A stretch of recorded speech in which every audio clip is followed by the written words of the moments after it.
Bubuklatin natin ang mga pahina ng banal na kasulatan. Gusto niyang tanggapin natin ang kanyang alok na Nagsasabing tayo'y pamilya mahal. Talaga ngayon ng iyong buhay sa Panginoon. Meron kang tanging pag-asa kasama mo. Pilihin natin ang ating pagtingin kaalaman at katotohanan. Kay Jesus, mayroong tanging pag-asa.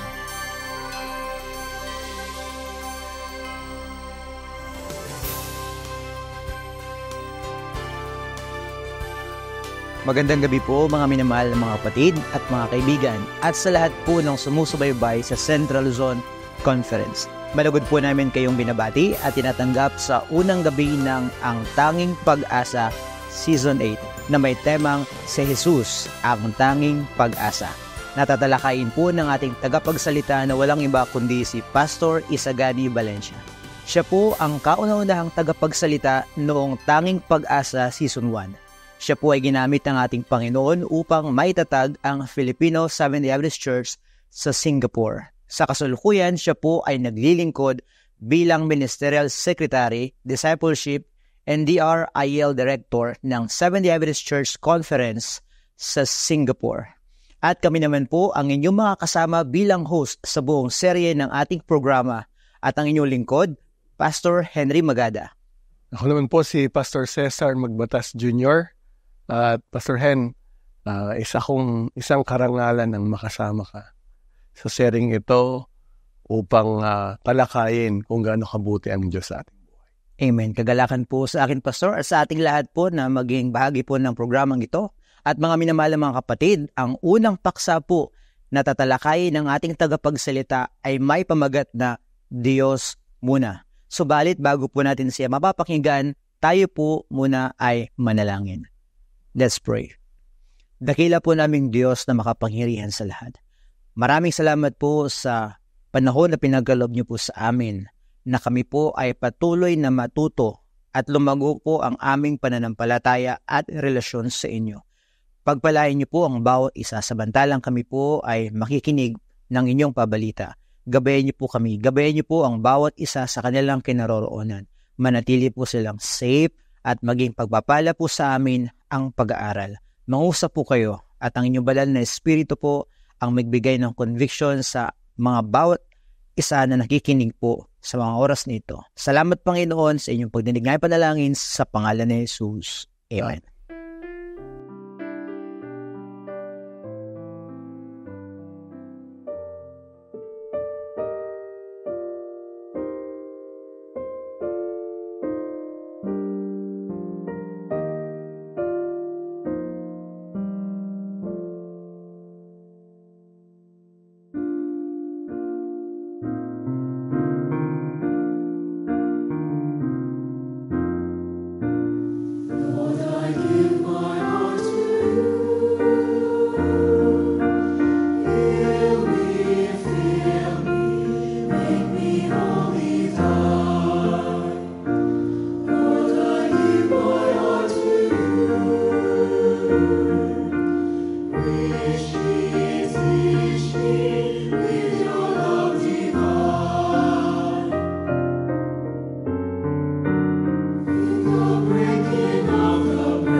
Isang mapagpalang gabi po sa inyong lahat para sa ating mga kaibigan, mga kapatid at mga kapuso diyan sa Pilipinas at umaga, tanghali o gabi o madaling araw naman po sa lahat ng ating mga kapatid at mga kaibigan na nasa iba't ibang panig ng sanglibutan.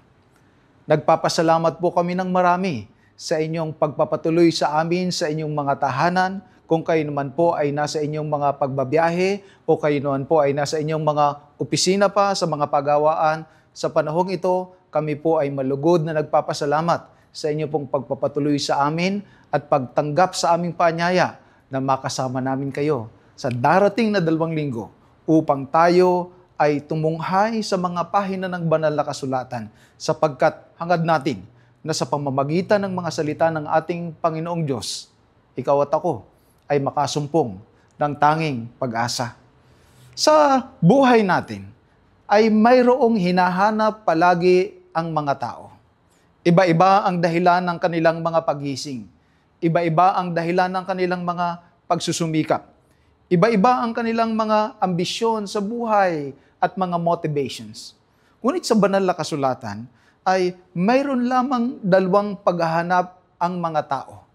Majority ng mga tao ay naghahanap ng mga bagay na pang sumandali, yung iba naman ay naghahanap ng mga bagay na pang walang hanggan. Sa gabing ito ay nais kong ibahagi sa inyo at samahan niyo akong isipin ng kadahilanan kung bakit parang yung mga taong sawari natin ay mga totoong successful na. Naabot na nila ang rurok ng kanilang tagumpay. Sila ay lubhang marami ng pera. Sila ay lubhang mga sikat at very famous. Kung saan man sila pumunta ay nagtitilian ang mga tao at sila ay hinahanap upang sila ay makakuha at makasama nila sa mga picture, sa mga larawan, sa kanilang mga events. Alam niyo po ba, maraming mga tao na parang naabot na niya ang lahat, narating na niya ang lahat, pero we wonder why na nasa kanya na, sa tingin natin, ang lahat ng mga bagay, na nasa kanya na ang kasikatan, nasa kanya na ang karangyaan, pagpupuri ng mga tao, ngunit meron pa rin siyang ibang hinahanap sa kanyang buhay. Magtataka ka minsan kung bakit may mga tao, minsan tumanda na, kung kailan tumanda, parang may hinahanap ang iba, hindi nakokontento sa kanilang mga buhay. Yung bang meron ng asawa pero maghahanap pa rin sila ng ibang mga babae. Meron na silang tinatangkilik, ngunit patuloy at patuloy yung kanilang pagnanasa ng marami pang iba't ibang mga bagay. Huwag po kayong malalaglag sa inyong mga bangko, sapagkat pamilyar po tayo at hindi lingid sa ating kaalaman na napakarami ng mga sikat na mga tao. Yung inaakala natin na sila ay sobra ng successful sa kanilang career, sobra ng successful sa kanilang mga buhay. Tinitilian, pinapalakpakan, binabayaran ang bawat segundo at minuto ng kanilang pag-appear. Ngunit bakit tayo ay nakita natin sila na tinapos ang kanilang mga buhay sa isang malagim na pagpapatiwakal? And we are all left wondering with all the millions that they have, with all the money that they have, with the popularity that they have gained, with the thousands and even millions of the followings that they have garnered, their lives seems to be miserable.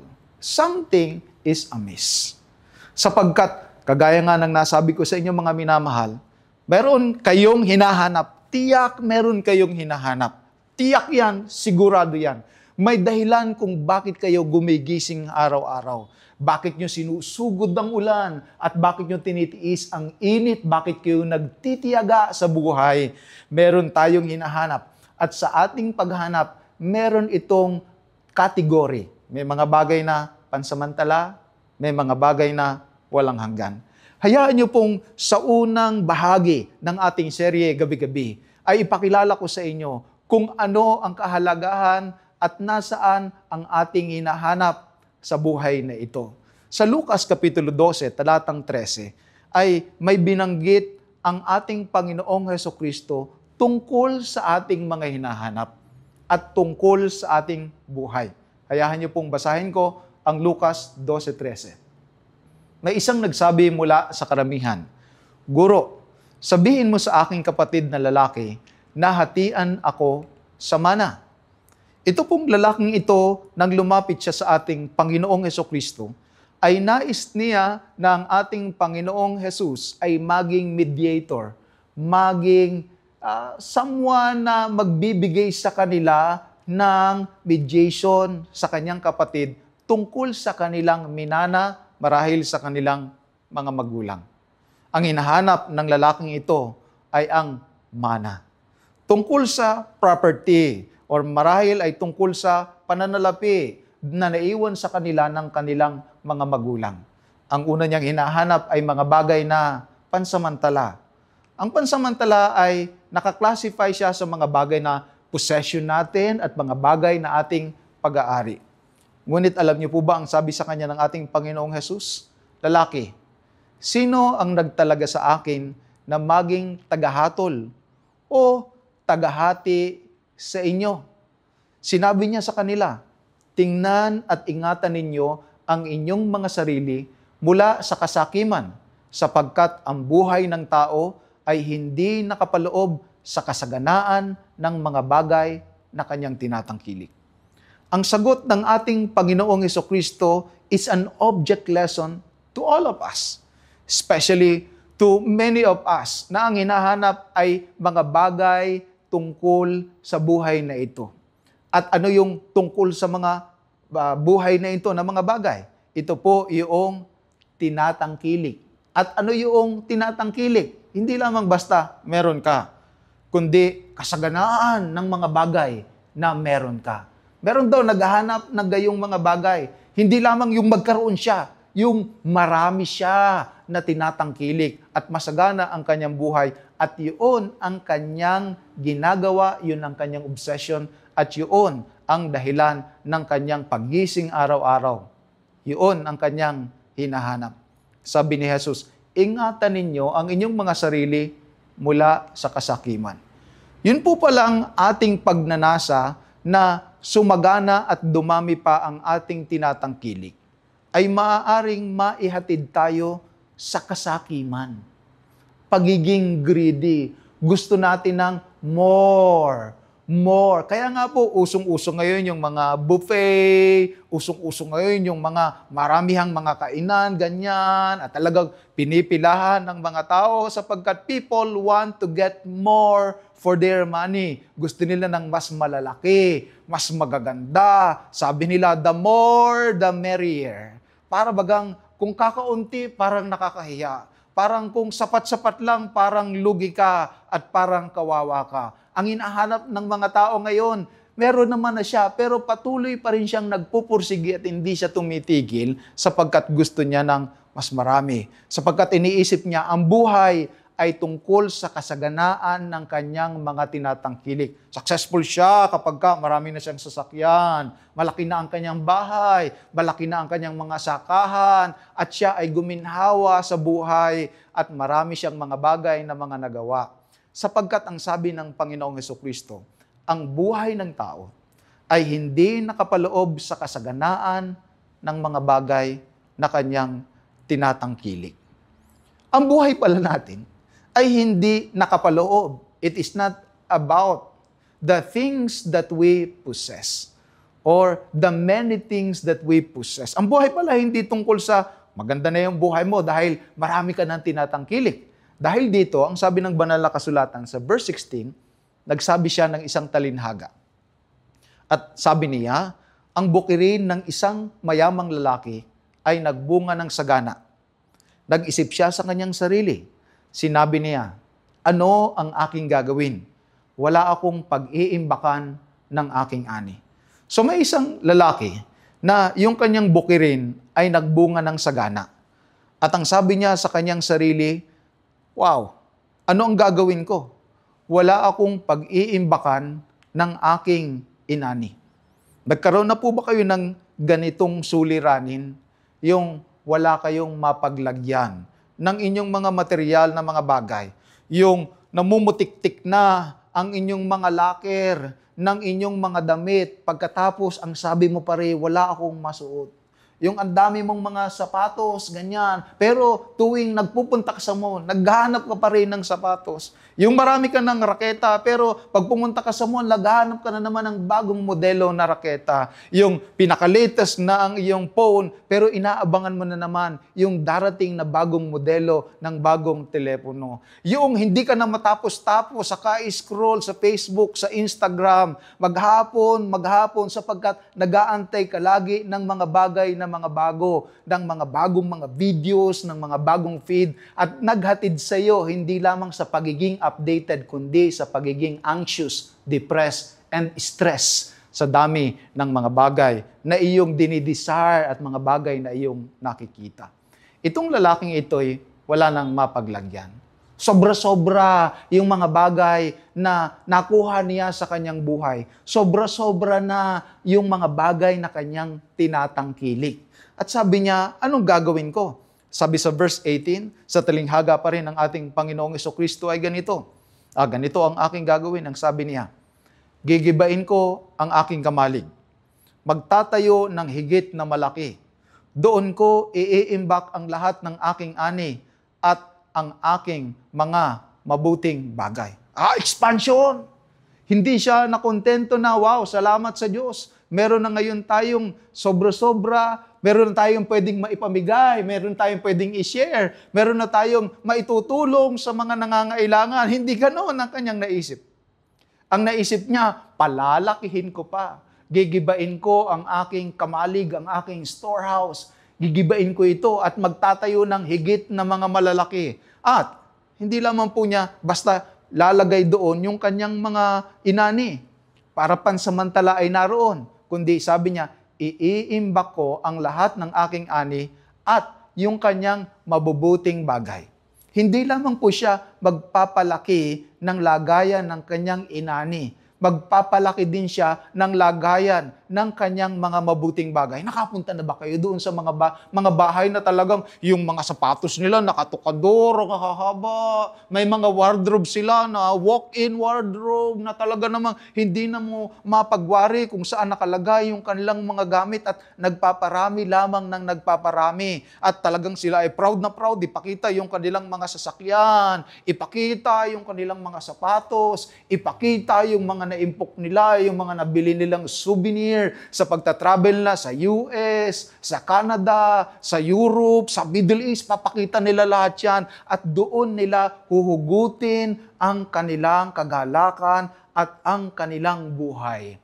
Mga minamahal, yung pagpapala ng Panginoon, yung pagpapalaki din ng ating mga pagpapala at ng mga bagay na tinatangkilik na galing sa Panginoon na at once wala tayo't ating idinadalangin, ay hindi marapat na atin lamang ikip, sarilinin para sa ating sariling kaligayahan at para sa ating amusement. Sapagkat ang sabi ng ating Panginoong Jesucristo, mga minamahal, ang buhay ay hindi nakasalalay sa kasaganaan ng mga bagay na kanyang tinatangkilik.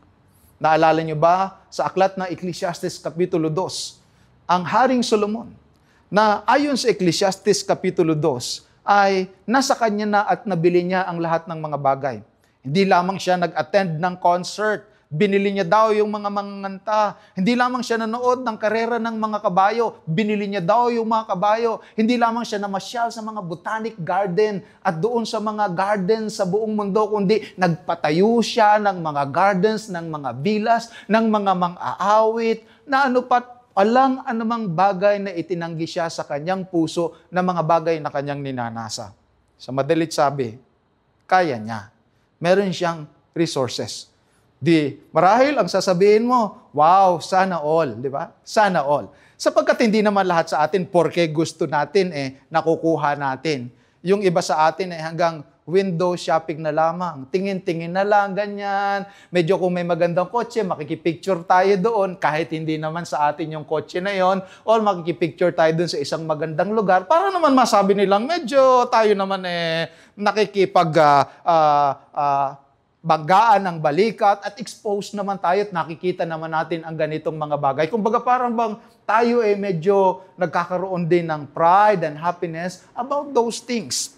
Alam niyo mga minamahal, Kung iniisip niyong sana all yung gusto ko mabibili ko, at kung yung gusto ko ay mabibili ko, talagang masaya na. Talagang masaya na yan. No question about that. Ang sabi ng karamihan, kung makukuha ko yung gusto ko, talagang masaya na at maligaya.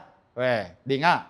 Alam niyo po, sa aklat ng Ecclesiastes Kapitulo 2, ang talata ay 17, patuloy, ang sabi ni Haring Solomon, nang makuha niya na ang lahat ng mga bagay, makain at matikman, yung gusto niya talagang makain at matikman, talagang namantikaan ho ang kanyang uso. Hindi ho siya nagtingin sa kanyang kolesterol, hindi ho siya nagtingin sa kanyang diabetes, hindi ho niya ininda kung magkano na yung kanyang ginagastos, sapagkat ang sabi niya sa Ecclesiastes 2, talatang 1 patuloy hanggang 3, sabi niya, titingnan ko kung paano talaga magandang mabuhay. Titingnan ko. At dun sa mga sumunod na talata, gano'n niya sinubukan kung paano talaga mabuhay ng maganda. Ang konklusyon, ang sabi niya, kaya't ipinagtanim ko ang buhay, sapagkat ang buhay ay mapait sa akin. Teka. Kaya ang sabi niya, ipinagtanim ko ang buhay, sapagkat ang buhay ay mapait sa akin. Grabe naman yan. Tinry mo na lahat. Hindi ka lang basta nag-attend ng concert, hindi ka lang pumunta sa ibang bansa para makipila ka doon sa mga concert nila. Talagang private concert. Hindi lamang siya nagpunta sa mga gardens, pinatayo niya yung sarili niyang mga villas at mga gardens. Hindi lamang siya nanood ng karera ng mga kabayo, binili niya lang mga kabayo, binili niya mga aliping lalaki, aliping mga babae. Pero alam niyo po, for the person who have tasted it all, who have seen it all, who have gone through it all, listen to him please. Listen to him please. Baka sakaling magkamali ka na naman ng pinagpupuyatan mo. Baka sakaling magkamali ka na naman ng pinag-overtimean mo. Baka sakaling magkamali ka na naman ng pinag-uubusan ng lakas ng buhay mo. Alam, sabi niya sa katapusan, sabi niya, pinagtanim ko ang buhay sapagkat ang buhay ay mapait sa akin. Sa dulo ng Ecclesiastes Kapitulo 12, ang sabi niya, this is the conclusion of the whole matter. Fear God and give glory to Him. Yan. Sundin natin ang utos ng Diyos, ang sabi niya, at magbigay kaluwalhatian sa Kanya. Ito daw ang konklusyon ng lahat ng mga bagay. Matakot tayo sa Diyos. Sundin natin ang Kanyang mga utos. Yung pala yung mga bagay na mas importante sa buhay. Ano pa yung mga bagay na pansamantala bukod sa pag-aari? Yung tinatawag natin na kaligayahan. Alam niyo po, yung palang pag-aari, pansamantala lang. Kakita na ba kayo ng kotse na hindi na luma? Bahay na palaging bago at brand new at hindi kailangan na i-repaint? Nakakita na ho ba kayo ng mga damit na hindi na out of model o na out of fashion? Nakakita na po ba kayo ng cellphone na palaging ganun lamang ang kanyang model? Naluluma. Hindi siya forever. Siya ay pansamantala lang. Nawawala yan, kumukupas, nawawala sa modelo, nawawala sa uso, at napapalitan ng mga bagay na mga bago ang mga bagay na pag-aari. Pangalawa, na pansamantala ay ang kaligayahan. Alam niyo, ang sabi niya sa verse 19 ng lalaki, sasabihin ko sa aking kaluluwa, grabe naman, kausap niyo yung sarili niya. Kaluluwa, marami ka ng natipong pag-aari para sa mga darating na taon. Magpahinga ka, kumain ka, uminom ka, at magsaya ka. Yun po ang kanyang plano. Nung nakita niya na siya ay nakaipon na, marami na siyang napalaki na mga imbakan, ano naman ang next na gagawin niya? Di ito, magpahinga ka, kumain ka, uminom ka, at magsaya ka. Alang-alang po sa ating mga kapatid at mga kaibigan, huwag niyo pong mami-misinterpret. Wala hong masama na tayo ay magpahinga. Wala hong masama na tayo ay kumain, uminom, at maging masaya. Pero napansin niyo po ba na yung kanyang pagkain, pag-inom, at pagsasaya ay nakaukol lamang sa kanyang sarili para sa kanyang sariling entertainment? Mga minamahal, kung ang kasayahan ay para lamang sa atin at dahilan dun sa mga bagay na ating tinatangkilik, kaya tayo sumasaya. Paano pag wala na?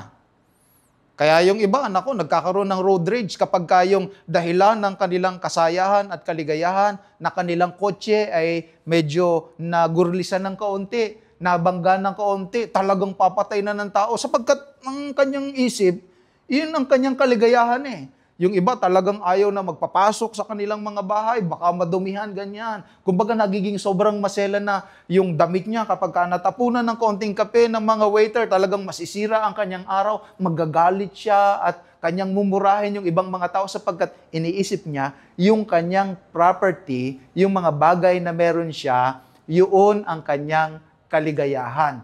Kaya naaapektuhan na yung kanyang relasyon sa ibang mga tao dahil sa kanya, mas mahalaga na nagpapasaya sa kanya yung kanyang possession, hindi yung mga tao na nakapaligid sa kanya o yung nagbibigay sa kanya ng kanyang mga bagay na tinatangkilik, ang ating Panginoong Diyos.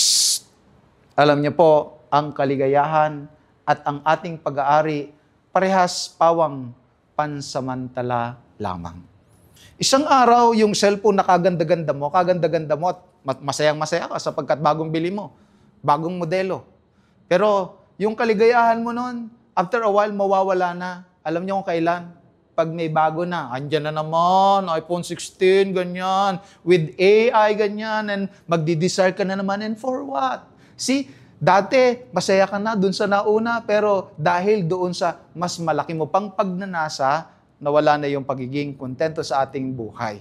Alam nyo, yung mga nananalangin lang na sana'y magkaroon sana sila ng tricycle o di kaya naman ay ng jeep. Talagang kapag kukunin na nila yan, ibibigay na yung malaking susi. Pagkatas, pipicturean sila kasama ng malaking susi. Talaga namang napakalaki ng ngiti, napakalaki ng kanilang saya. At habang umuwi, talagang yung iba'y nagbablog pa. Sinasabi nila na, wow, talagang hindi ko ma-describe yung aking feeling. Pero after a while, kapag kaho sila, ay nakakita na naman ng mga bagay na iba. Pagkatapos ng ilang araw, masasabi na, yun lang pala. Ganyan lang pala yung yung meron kang ganyan. Yung kaligayahan ay hindi pang walang hanggan. Kapag ang pinaghuhugutan natin ito ay mga bagay na pansamantala lang din naman. Alam niyo po, isa sa very, very popular na kilala ng halos lahat ng mga tao ay walang iba kundi si Michael Jackson. Michael Jackson. Kumbaga, yung kanyang mga kanta, yung kanyang mga tugtog, ay talaga namang kapag sinimulan ay tumitili at umiindak ang mga tao. Kahit saan siya pumunta, ay talagang pinagkakaguluhan siya. Ang kanyang mga ticket ay pawang mga sold out. Pero magtataka kayo, habang siya ay sikat na sikat, at iniisip natin na maraming mga tao na dapat kontento na siya, dapat satisfy siya, di ba? Dapat happy siya. Pero bakit ang dami niyang pinapalitan sa kanyang katawan? Nagpapalit siya ng ilong, nagpapalit ng lips, nagpapalit ng, lately, naging napakaputi na niya, ganyan. At napakayaman niya. One time nga, nakita ko yung isang video niya, namimili siya dun sa isang antique shop, ganyan. Ang presyo ng isang binibili niya, how much is this? Sabi niya ganyan, 300,000. Okay, I'll take that. Or maybe I'll take 2 of that. Pagkatapos yung isa naman, how much is this? Sabi niya, 500,000. I'll take it. So, ang dami niya ganun lang. Parang namamelengke lang sa atin sa talipapa, ganyan. And by the millions na yung kanyang nabibili. And marahil iisipin ng marami sa atin, sana all. Kung ganyan lang talaga ako, yung bagang meron na akong financial freedom, na hindi ko na alalahanin kung magkano yung presyo, hindi ko na itatanong, wala nang usap-usapan, and money will not be an issue in my life, then I will be forever happy. Tanungin ho natin siya. Kasi meron na ho siya nun eh. Tanungin natin kung talagang ganun na ba talaga ang kalagayan kapag nasa ganun ka ng estado. Ang sabi niya sa isa sa mga interview nila ay ganito, kailanman ay hindi ako naging masaya sa buhay ko. Well, like what? You remember? Parang pareha sila ni Solomon. Sabi niya, kailanman ay hindi ako naging masaya sa buhay ko. Ba't di ka naging masaya? Alam niyo ba kung bakit namatay si Michael Jackson? Overdose ng painkiller. Kasabay ng lahat ng mga pinagagawa niya sa kanyang katawan, ay kaakibat nito ang pain, ang sakit. Kaya bagaman meron siya ng lahat ng mga bagay at bagaman kahit na pumunta siya sa Disneyland at i-close iyon at para sa kanya lamang na ira-ride niya yun na mag-isa lang siya sapagkat kung kasabay ang lahat ng mga tao ay pagkakaguluhan siya. Ang sabi niya, never ako naging happy sa buhay ko. Nasa iyo na lahat, hindi ka pa happy? Marahil, mga minamahal, tama ang sabi ng banal na kasulatan. Ang buhay ng tao ay hindi tungkol sa kasaganaan ng mga bagay na kanyang tinatangkilik. Move on tayo. Move on tayo. Ano pa ang hinahanap ng mga tao bukod sa mga bagay na pansamantala? Yung walang hanggan. Walang hanggan. Ano yung mga bagay na walang hanggan? Buhay. Sabi sa Lucas 12:20, tinutuloy natin ang talinghaga ng ating Panginoong Jesucristo, ay ito. Ngunit sinabi ng Diyos sa kanya, doon sa lalaking mayaman at marami nang naipon, hangal! Sa gabing ito ay babawiin sa iyo ang iyong kaluluwa. At kanino kaya mapupunta ang mga bagay na inihanda mo? Ano po ang sabi ng Panginoong Diyos sa evaluation sa kanya ng ating Panginoong Diyos? Pagka ang Diyos pala ang nagsabi tungkol sa mga sa palagay natin ay successful, sa mga bagay natin na iniisip natin na yan ang maganda. Pero sa tingin pala ng Diyos, foolish. Bakit siya foolish? Sapagkat ang sabi ng Panginoong Diyos sa kanya, sa gabing ito, babawiin ang iyong kaluluwa.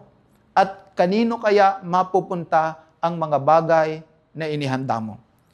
Madadala ho ba natin yan sa ating kabaong o sa ating libingan? Marami na hong nag-try. Dito sa Southeast Asia ay may mga nakita ako na inililibing yung kanilang tricycle, yung kanilang refrigerator, kasama nila. Pero hindi naman nahubago yung ganyan. Alam niyo po, sa Egyptian time pa lang, naalala ninyo nung sila ay may mga archaeological excavation doon sa Egypt, nahukay nila na inilibing yung kanilang mga kayamanan kasama nila. Galing din ho ako itong taong ito sa Greece at nakarating po ako doon sa royal tomb ng tatay ni Alexander the Great, si King Philip II.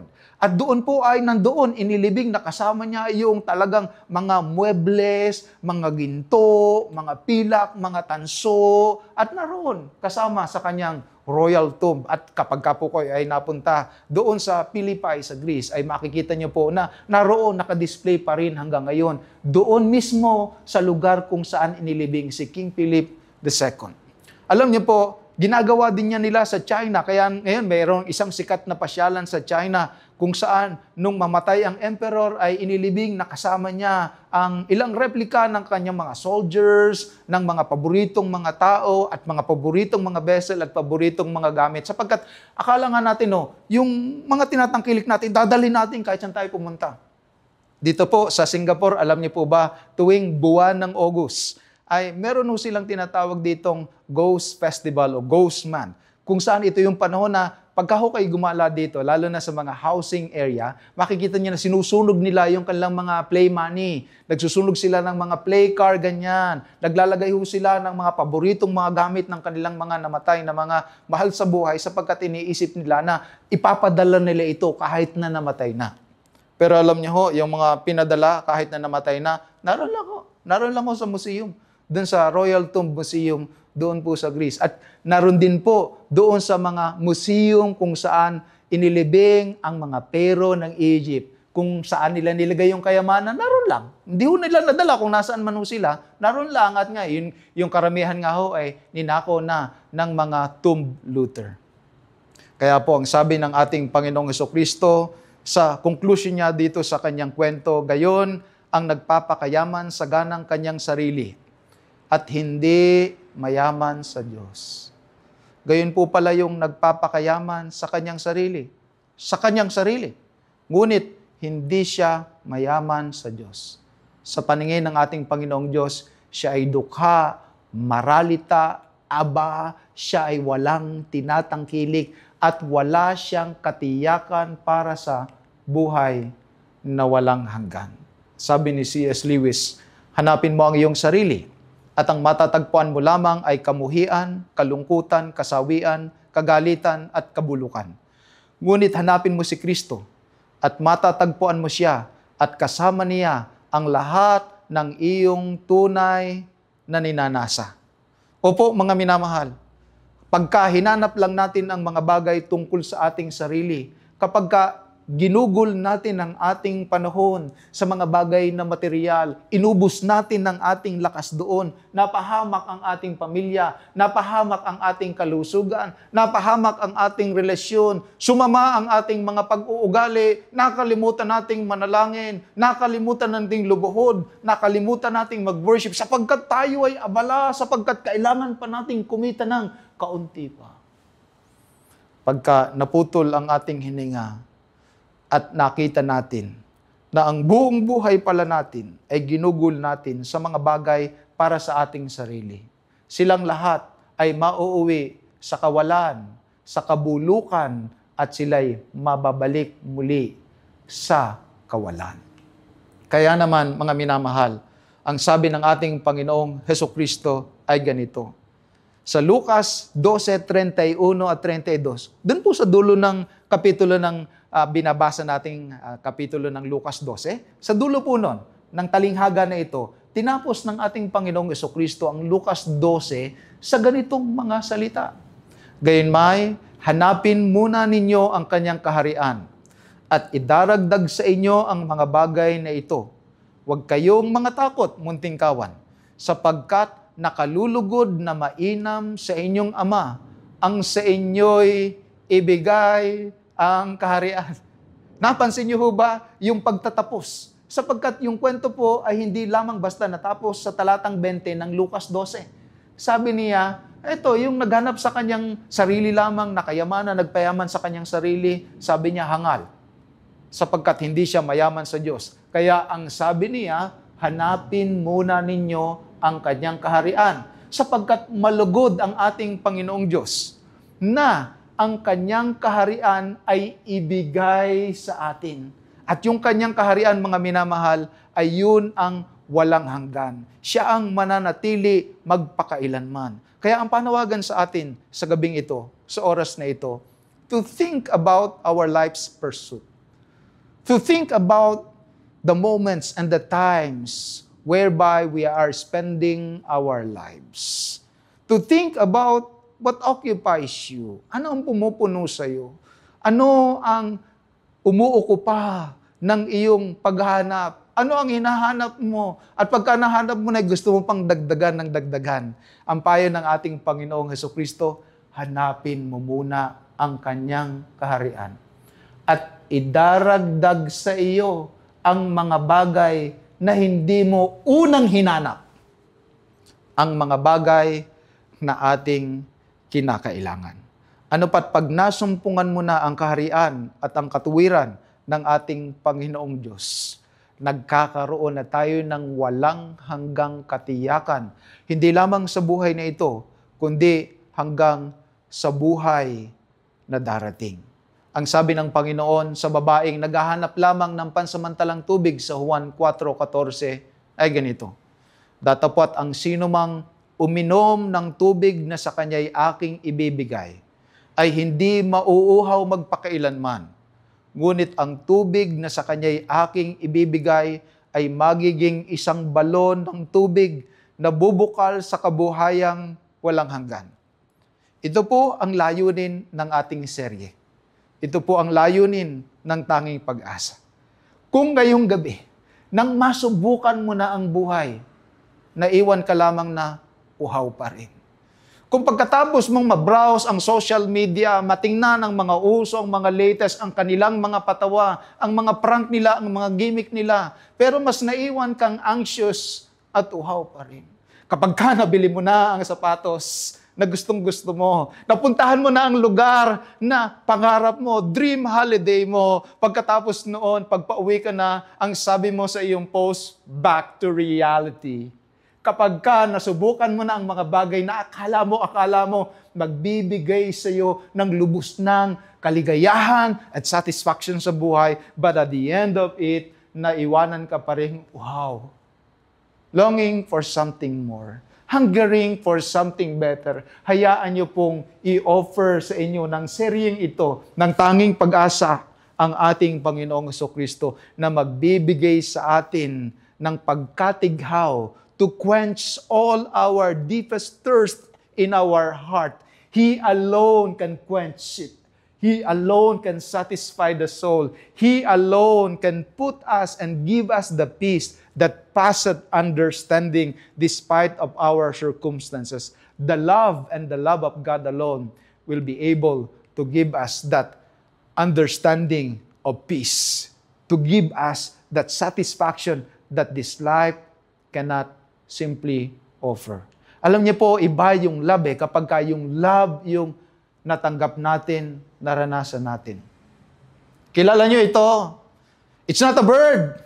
It's not a plane. It's Superman. Ganyan, lumilipad siya ganyan. Tan-tatatan, tatan-tatatan. Ganyan, Superman, machong-macho, ganyan. At ang isa po na nag-portray ng machong-macho, makisig, magaling, malakas na Superman ay walang iba kundi si Christopher Reeve.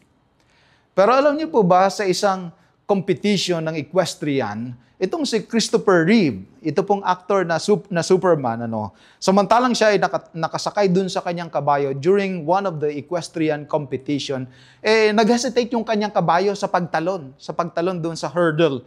Kaya ang nangyari, itong si Christopher Reeve, nalaglag doon sa kanyang kabayo. And medyo napasama ho yung kanyang pagkalaglag sapagkat medyo tumama ho yung kanyang leeg na ganyan. At siya po, si Superman, Christopher Reeve, the man of the steel, suddenly became a quadriplegic. He was paralyzed from neck down. He could not move. And he could not even try to help himself going to the comfort room. He could not feed himself. He could not bathe himself. He could not do anything else that he was previously was able to do without the help of anyone else. And from henceforth, siya po ay nakasakay na lamang sa isang wheelchair. The Superman, the man of the steel.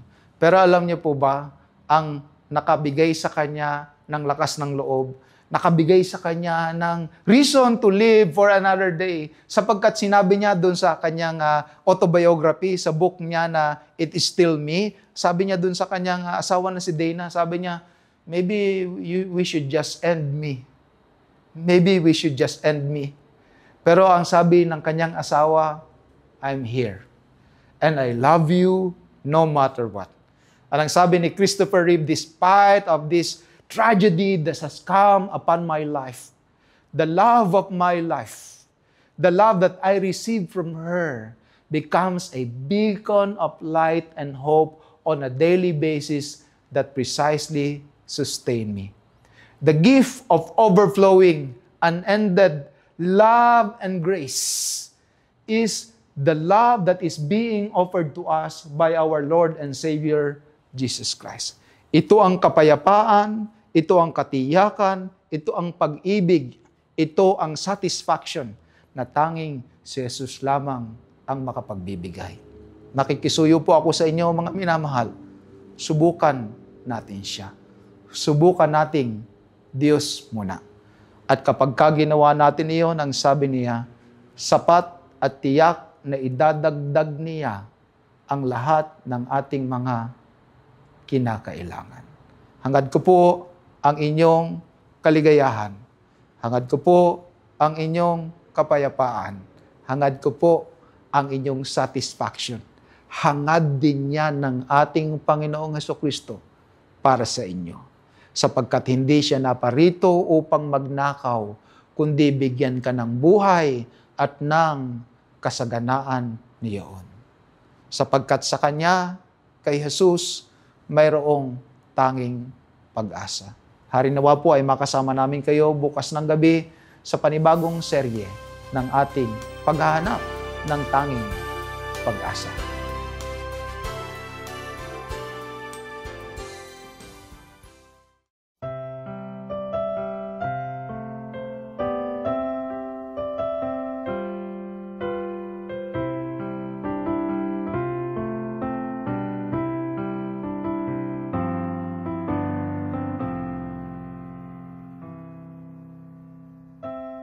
God before us, God beside, God within us abide,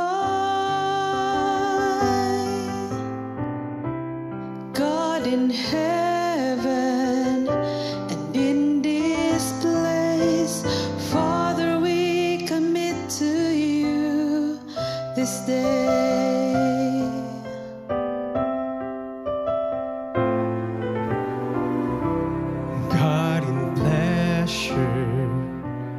God in pain, God will ever remain.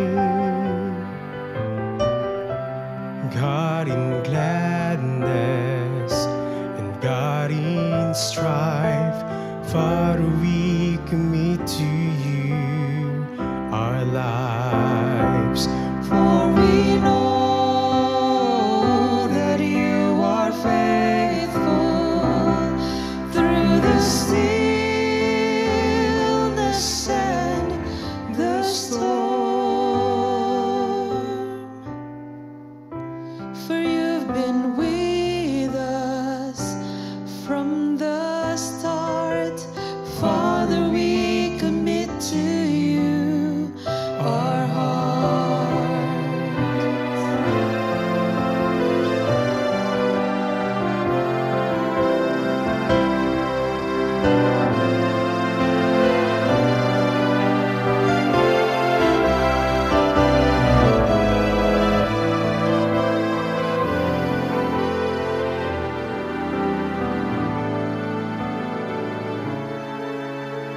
God in pleasure, God in pain, God will ever remain.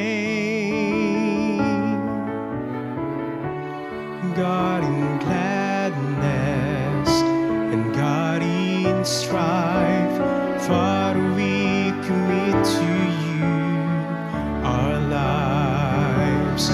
For we know that you are faithful through the stillness and the storm. For you've been with us from the start. Father, we commit to you our hearts. For we know that you are faithful through the stillness and the storm.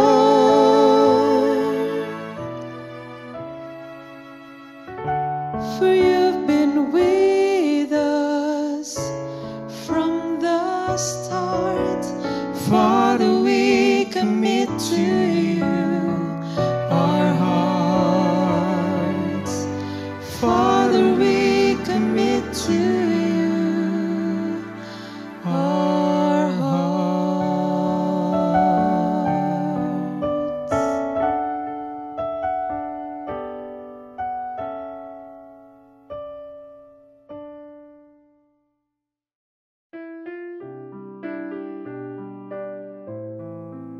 Tayo po ay manalangin. Dakila po naming Diyos, maraming salamat po sa isang napakahalagang paalala po sa bawat isa sa amin at sa isang assurance, Panginoon, na kung kayo po ay aming uunahin sa lahat na aspeto ng aming buhay, kayo po, Panginoon, ang magkakaloob ng aming mga pangangailangan. Kaya maaari po ba ang bawat isa po sa amin, Panginoon, na pinagpala ng mensahe naming napakinggan at nagtatalaga ng kanilang mga sarili, ng aming mga sarili, Panginoon, na sa lahat po ng aspeto ng aming buhay, kayo po ay aming uunahin. Pagpalain niyo po sila, pagpalain niyo po kami, Panginoon, na ang conviction po na ito maging sariwa sa amin araw-araw, maging bahagi po ng aming buhay, na kayo po ang aming inuuna. Sa pangalan ni Jesus. Amen. Purihin po, Pastor, ang Panginoon sa isang napakaganda po na mensahe na aming napakinggan ngayong gabi. Tunay nga po na si Jesus ang ating pag-asa.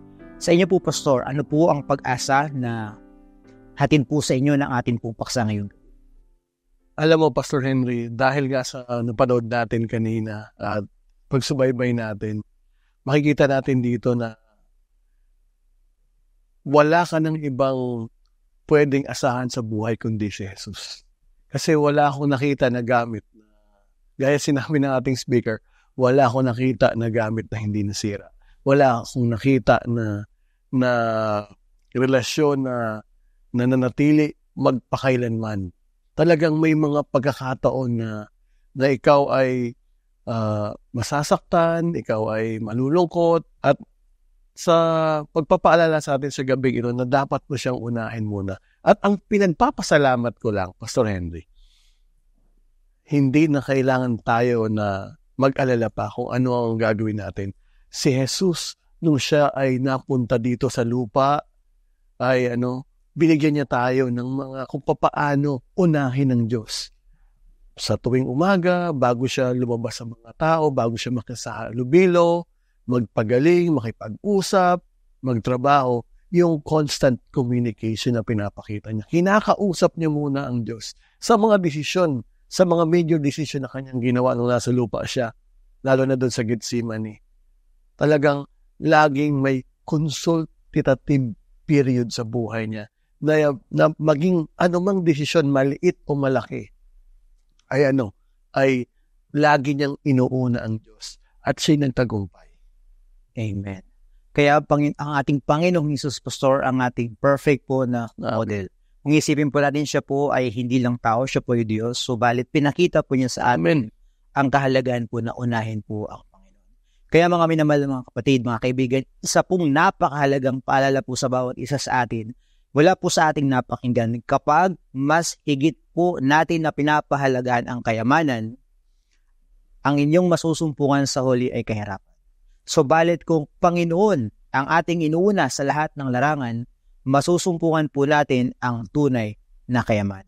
Kaya isa pong hamon po sa inyo at sa atin po, Pastor, na gawin po nating obvious, gawin po nating halata na ang Panginoon palagi ang inuuna sa ating buhay. Malalaman po natin kapag inuuna natin ang Panginoon dahil makikita po ito at mararamdaman ng ating kapaligiran. To the point po, mga kaibigan, mga kapatid, na hindi na kayo maunawaan minsan ng inyong mga mahal sa buhay dahil ang spiritual na bagay ay hindi po madaling unawain ng carnal, ng normal na tao. Kaya kapag inuna natin ng Panginoon, maaaring magtataka ang iyong mga kaibigan, bakit umiiba ang iyong mga gawi, bakit umiiba ang iyong pananalita, umiiba ang iyong pananamit, umiiba ang iyong mga kilos. Pero wag pong matakot, mga kaibigan, na tayo po'y maging iba. As long as you are different for God, as long as kakaiba ka para sa Panginoon. At ang magiging kaibahan po natin kapag inuna natin ng Panginoon, magiging obvious katulad ng umaga at gabi. Ibang-iba ang araw, ibang-iba po ang gabi. Kaya marami na po, mga kaibigan, ang sumubok na isakripisyo ang kanilang oras, isakripisyo po ang kanilang lakas, isakripisyo po ang buhay, alang-alang sa karangyaan, alang-alang sa kapangyarihan, alang-alang sa kayamanan, subalit nauwi po sa kawalan. Alam mo, Pastor, no? Habang binabanggit mo yung mga yan, naalala ko nung sinimulan ko unahin ng Diyos. Alam mo ba, feeling ko, yung mga pag dumadaan ako sa aming kalye, may dala akong Bible, parang yung mga tao ang tingin sa akin ay banal na aso, santong kamayo. Ang tagal mo wala nung feeling na yon. Ang tagal mo wala kasi nga kilala nila ako na lagi akong nagtatambay dati, lagi akong gumagawa ng makamundong bagay katulad ng pagsusugal. Pero alam mo nung sabi ko, Lord, gusto kong ibigay yung buhay ko. Gusto kong sumunod sa iyo. At alam mo ba, hindi ako nagsisi. May, kung ano na yung katayuan ko ngayon, lahat ito dahil sa Diyos. Kaya ngayon na akin pong pinapanawagan sa ating mga taga-subaybay na hindi ka mabibigo pag-uunahin mo. So, may mga pagsubok sa buhay, pero andyan ang Diyos. Handang tumulong, umalalay sa iyo. Handa kang sakluluhan, handa kang tulungan. Amen. Kaya, Pastor, isang napakalaking paalala po sa atin kung ating babalikan po ang kauna-unahang tao na nilalang ng Panginoon, ang kauna-unahang lalaki si Adam. Noong panahon po na kanyang inuna ang kanyang asawa, noong sila po ay tinukso. Simula po noon, pumasok na po lahat ng kahirapan. Nagpapakita lang po sa ating Pastor na kapag inuna po natin ng ibang bagay kaysa sa Panginoon, ito po ay nagiging opportunity ng kaaway upang sirain po ang ating buhay. Kaya simula ng inuna ni Adam ang tinig ng kanyang asawa, ang wika ng banal na kasulatan, ay kanyang dininig ang tinig ng kanyang asawa. Dito po pumasok lahat po ng mga problema. Kaya ang inyo po mga pinagdadaanan, mga minamahal mga kapatid, mga kaibigan, ang mga suliranin po natin, ito po ay isang paalala na minsan mayroong isang tao na mas pinahalagahan ng iba kaysa sa ang Panginoon. Kaya po mga minamahal na mga kapatid, ipakita po natin sa Panginoon sa tulong po ng Banal na Espiritu na siya po ang una dahil ito lang po ang tanging paraan upang kayo po at ako ay maligtas. Ito yung paraan upang kayo po at ako ay tunay na makaranas ng pagpapala. Kasi kapag nilagay po natin ang Panginoon sa position number 2, hindi niya po tayo maliligtas dahil hindi niya po tayo pinipilit. Hindi niya tayo pipilitin. Ang kailangan ng kaaway ay kahit 5% lang ng buhay natin, mawawasakin tayo ng kaaway. Kaya ang nais ng Panginoon, total surrender. Unahin po natin siya sa lahat ng oras. Kaya pagising sa umaga, mga minamahal na mga kaibigan, bago tayo matukso na unahin ang ating mga cellphone, bago unahin natin yung mga business po natin, bago natin unahin ang mga transactions po natin, gawin na po kaagad natin, sanayin na po kaagad natin na pagkagising sa umaga, ang unang laman po ng ating isipan ay Panginoon. At ang kahuli-hulihan po na laman ng ating isipan sa gabi ay walang iba kundi ang ating Panginoon, dahil siya lamang po ang makakaligtas sa atin. Hindi kagaya po sa emergency po, Pastor, sa fire extinguisher, nakalagay doon na in times of emergency, break the glass. Huwag tayong lumapit lang sa Panginoon kapag kailangan natin. Gawin na natin na siya ang una, dahil ang kanyang pangako, seek ye first the kingdom of God, and all these things shall be added unto you. Kung walain mong Panginoon lahat ng bagay na ito, lahat ng pangangailangan mo ayon sa kalooban ng Panginoon ay pagkakaloob sa iyo. Kaya, Pastor Henry, sa amin pong mga taga-subaybay, unahin mo siya at ipoprovide ng Panginoon ng pangangailangan. Nasubukan ko na ang Diyos. Subukan din natin. Amen. So mga minamahal na mga kaibigan, maaaring kayo po ay may mga narinig na po ng mga patuto kagaya po sa nabanggit ni Pastor Cesar, pero mas maganda kung hindi lang kayo tagapakinig, kundi maranasan niyo po mismo ang kapangyarihan ng Panginoon. Sa muli po, maraming salamat sa inyo pong pagsubaybay dito sa ating programa. Maraming salamat sa paglalaan ng oras upang pag-aralan ang salita ng ating mahal na Panginoon. Muli po namin kayong inaanyayahan na manatiling nakatutok bukas sa ganap na alas 7 ng gabi, dito lamang sa ating programang nagpapaalalang si Jesus ang tanging pag-asa.